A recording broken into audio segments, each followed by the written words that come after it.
Suppose ये हमारा head shape है। क्या है हमारा हेड शेप, और हमारे हेयर की लेंथ यहां से लेके यहां तक है।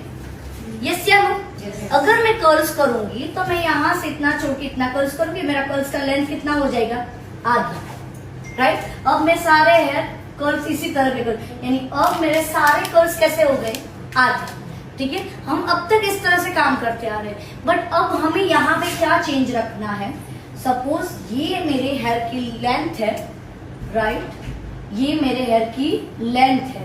ठीक है, सबसे पहले मैं एक हॉरिजॉन्टल सेक्शन निकालूंगी, वहां से एक सेक्शन जो है नीचे से 3 या 4 फिंगर में कर्ल्स करूंगी, यानी थोड़ा सा अप होगा, इतना सा।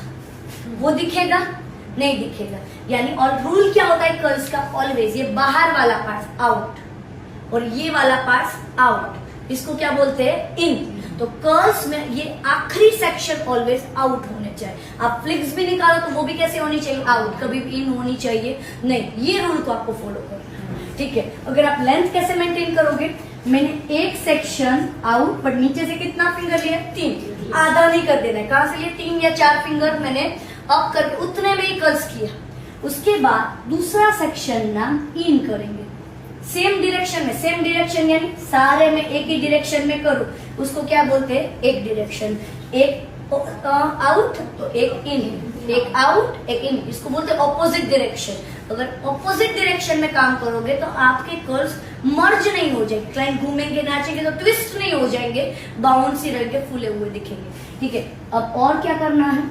आउट। अब और क्या करेंगे? इन। बट अब समझो ये आखिरी है, रूल क्या होगा? भले ये 2 सेक्शन एक साथ हो जाए, 2 सेक्शन का कोई दिक्कत नहीं, बट सारे सेक्शन सेम डायरेक्शन में नहीं होने चाहिए।